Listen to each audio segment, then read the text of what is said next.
distinguished guest, the President of the United States, accompanied by Damon Hewitt.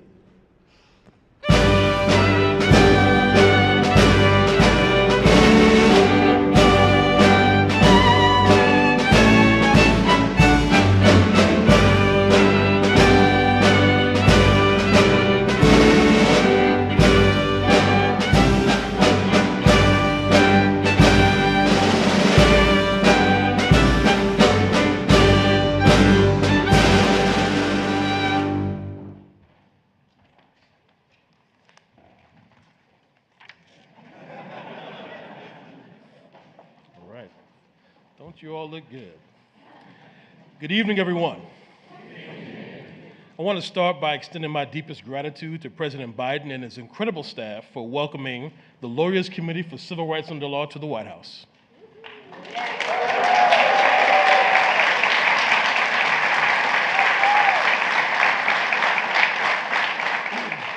I also want to thank all of you for joining us here tonight, our board members, our incredible staff members, lawyers, advocates, strategists, our friends from the administration and from Congress. We also have several former Lawyers Committee executive directors here in the room tonight, including recently, I won't say retired, but recently stepped down from the bench, Judge David Tatel. Thank you for joining us.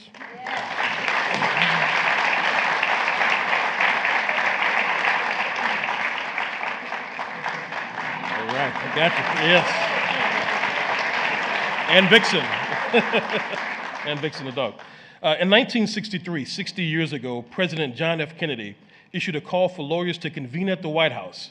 He implored them to use their skills as private attorneys general to bring the fight for civil rights from the streets and into the courtrooms in America.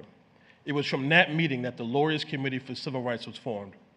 For the past 60 years and counting, the Lawyers Committee Network, comprised of our nation's most dedicated and talented attorneys, both on our staff and throughout the private bar, have fought for civil rights, filed landmark cases, and won, marshaling over 1 million pro bono hours from firms across the nation in the last decade alone. We have been a force multiplier for justice and a powerful example of legal advocacy and the fight for civil rights. We are honored to be able to call the Biden administration a partner in justice. We have worked together to advance the cause of student debt relief, racial equity, police accountability, health equity, fair housing, and defending diversity and inclusion, and more. The theme for this weekend's March on Washington was not a commemoration, but a continuation. I think that same theme applies to our work and our work together, Mr. President. I'm reminded that the times we're in tell us that the work is more urgent than ever. Together, we must continue to fight. We feel the same urgency that I know you feel, Mr. President, that was felt by those lawyers and President Kennedy 60 years ago. It's on all of us to continue the great march forward. We're fortunate to have a president who understands that to his core, a president who is helping to lead the way. And now it is my honor to introduce to you the President of the United States, Joe Biden.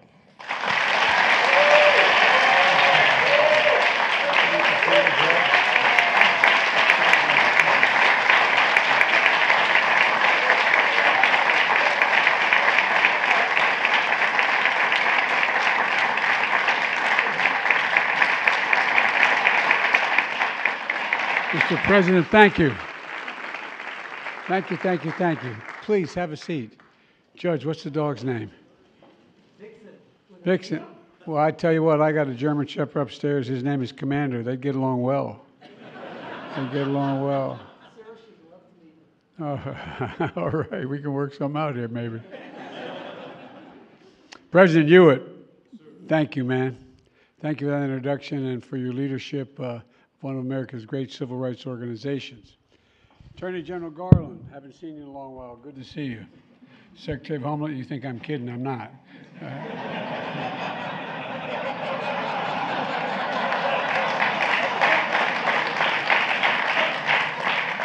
Secretary of Homeland Security, a guy who took the job. Thank you for taking the job, pal. Members of Congress, I'm looking around. Where are the members? Any members of Congress here? Stand up if you are. Oh, they're right in front of me, man. Members and supporters of the Lawyers' Committee on Civil Rights under the Law, including the former president and current Assistant Attorney General of Civil Rights, Christine Clark. Christine.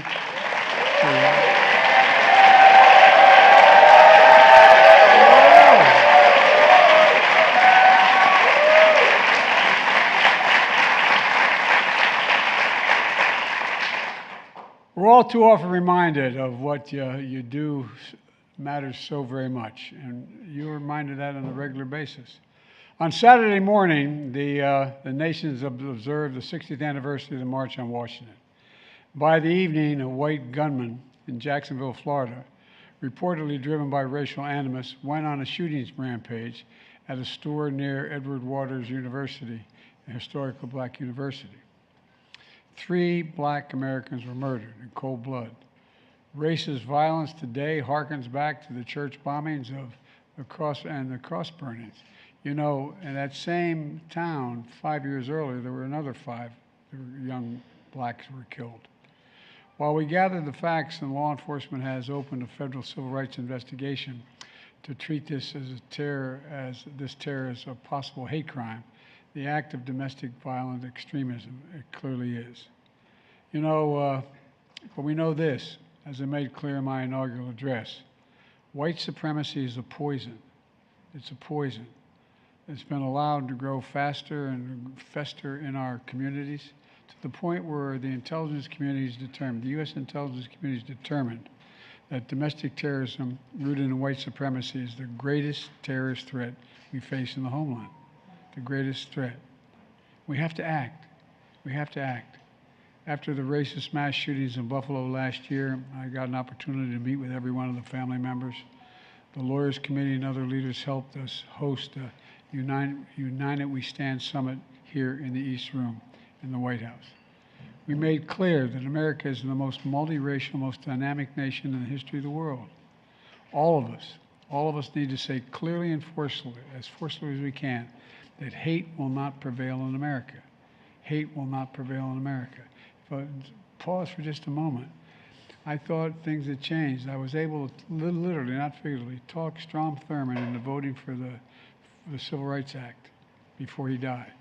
And I thought, well, maybe there's real progress. But hate never dies. It just hides. It hides under the rocks. And when someone breathes a little oxygen in, it comes out roaring out. And silence is complicity. And we're not going to remain silent. You're not, nor am I, nor the vast majority of Americans. Denialism is worse, and we'll call it for what it is. While we know tragedy can't be forever overcome or fully understood, there are certain things that we do know. With your help, I signed the most significant gun safety law in nearly 30 years, but we must not stop until we ban assault weapons and high-capacity magazines.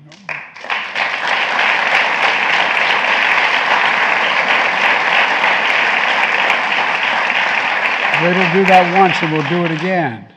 We can't fully prevent people from being radicalized to hate and violence, but we must address the relentless exploitation of the internet to recruit and mobilize violent extremists.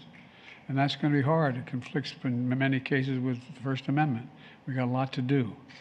That's why I issued the country's first ever national strategy on countering domestic terrorism, and I signed landmark hate crime legislation that we've passed. And we have to continue to act, though. Now is the time for all Americans to speak up when history is being erased, books are being banned. Do you ever think we'd have this conversation here at this time? Diversity is being attacked. As I said earlier, we're one of the most diverse countries in the history of the world. Diversity is a strength of our nation, a cornerstone of our democracy.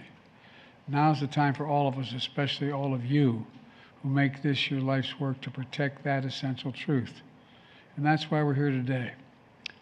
In June 1963, a defining time for America, on one single day, Vivian Malone and James Hood, 2 black students, arrived at the doors of the University of Alabama, opened by the hope of Brown versus the Board of Education, but blocked by the organized hate of George Wallace. President Kennedy spoke to the nation from the Oval Office, warning of a moral crisis of bigotry facing the nation, and announced a landmark civil rights bill. Late that night, NAACP leader Medgar Evers was assassinated outside his home in Mississippi. Bernard Siegel, a Jewish lawyer in New York, published a statement signed by dozens of other lawyers, white and black, in an Alabama newspaper, issuing a call to action for attorneys around the country to fight this injustice. By the end of June, more than 200 lawyers of different races from all across America, were invited to the White House to strategize in this very room. That day in June 1963, in the East Room of the White House, they established the Lawyers Committee for Civil Rights Under Law. Its mission, quote, to mobilize the nation's leading lawyers as agents of change in the civil rights movement. And that's who you are, and that's what happened.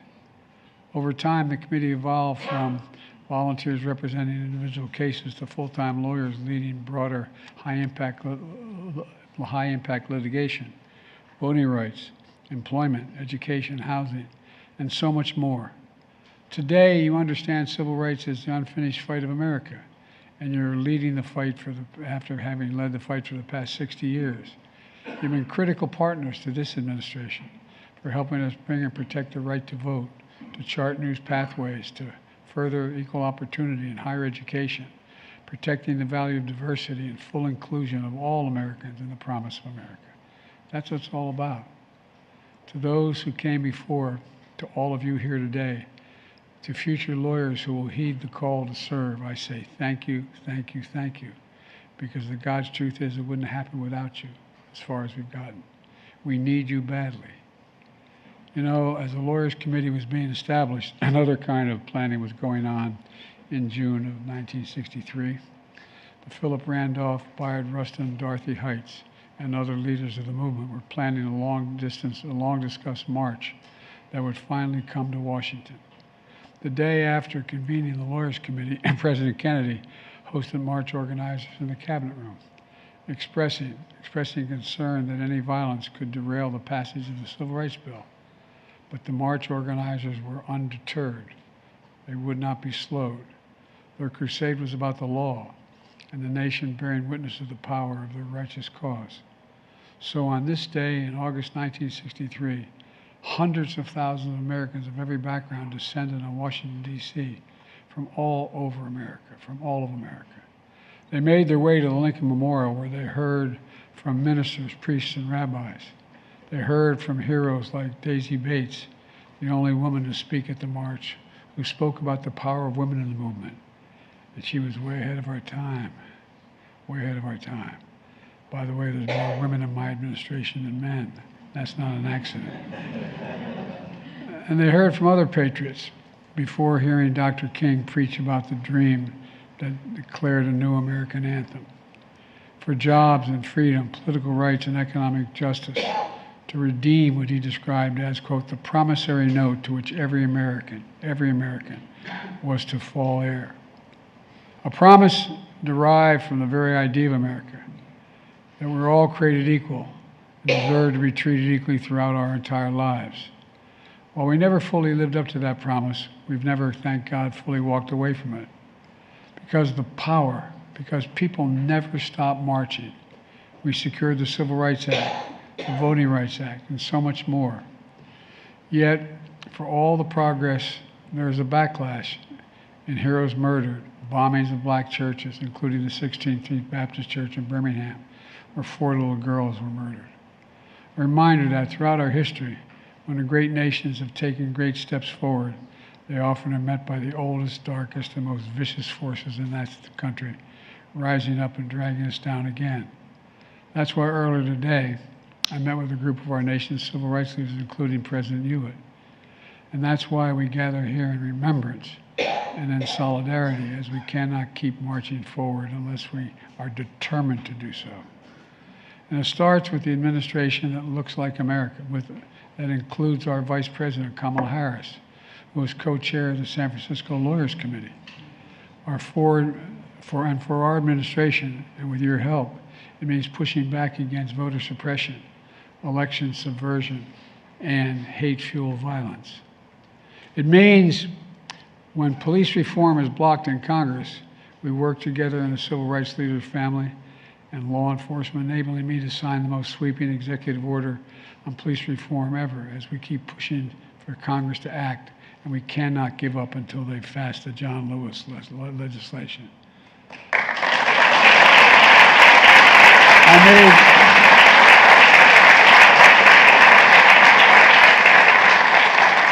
I made a commitment that I was going to nominate the first black woman to be in the Supreme Court. And with your help, we got it done. Oh, yes. Justice Ketanji Brown Jackson.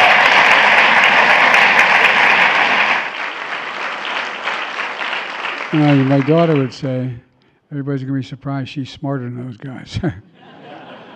She is brilliant. In addition, we appointed more black women to the federal courts, circuit courts, than any other president. Matter of fact, than every other president combined in American history.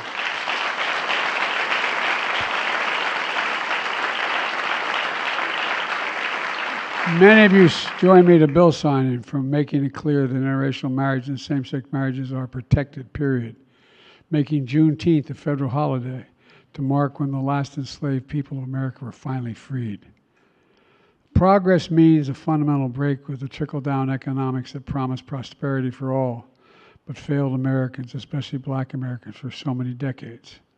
Kamala and I came to office determined to change our economics, determined to change it in the ways that it has been over the last several decades.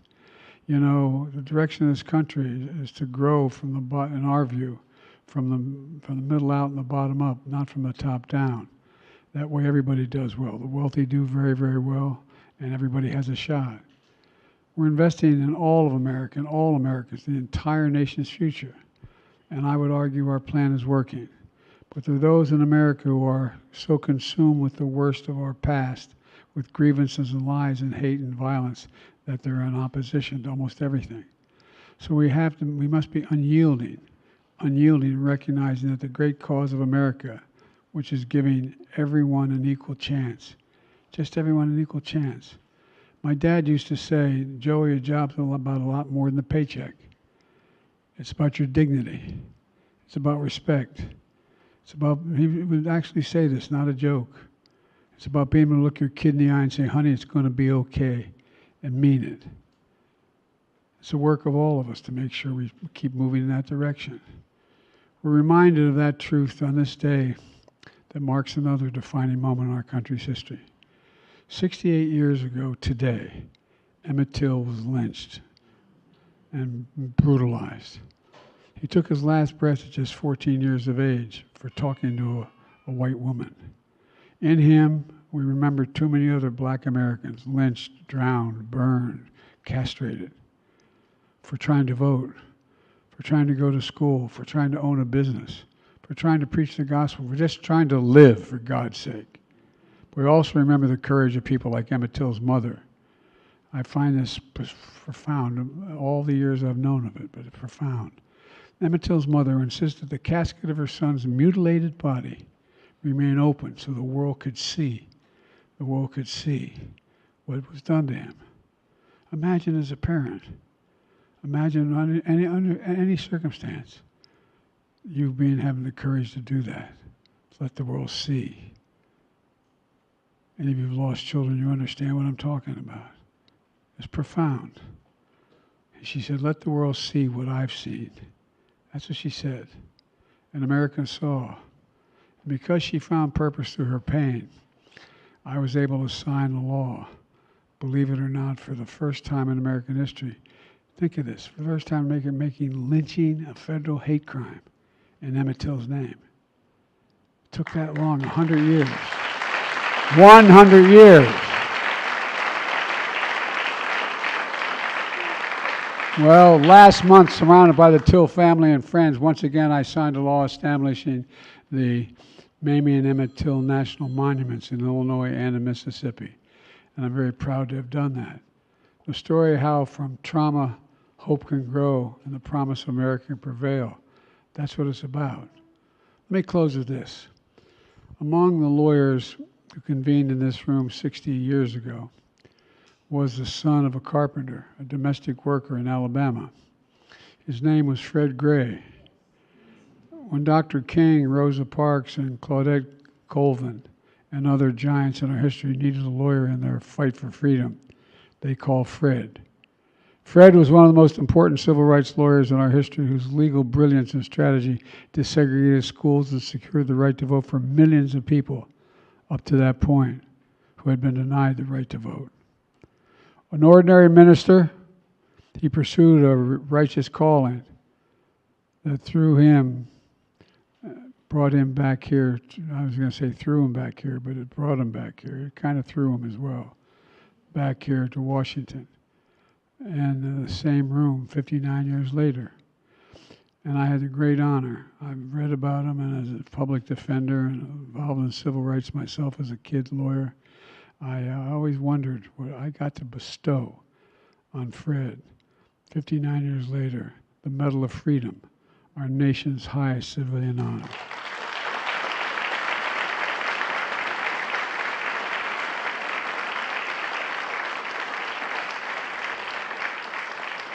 Remarkable man who also mentioned the youngest speaker at the March on Washington and future Congresswoman, John Lewis, who became a friend. As Fred wrote about John after John's death, that they spoke and prayed that we, quote, keep pushing, keep going, set the record straight, end of quote. That's a defining moment of our time. This is our charge. Keep pushing. Keep going. Set the record straight. I know we can. We just remember who in the hell we are. We are the United States of America. The United States of America.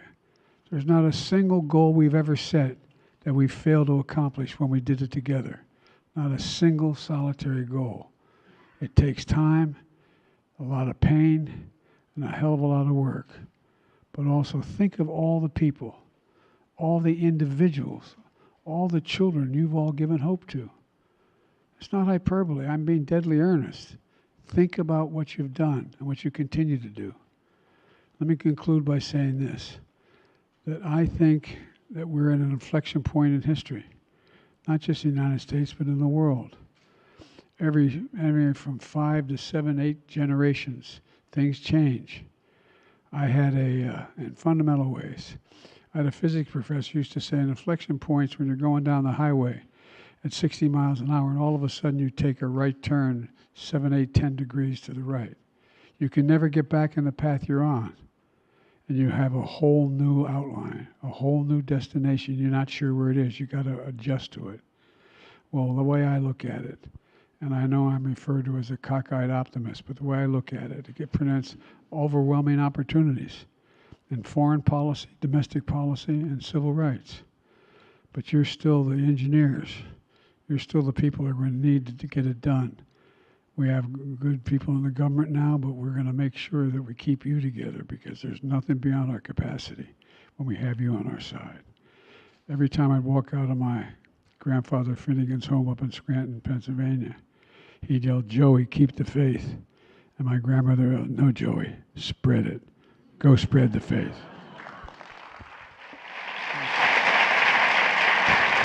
Distinguished guests, please remain in your seats as the President departs.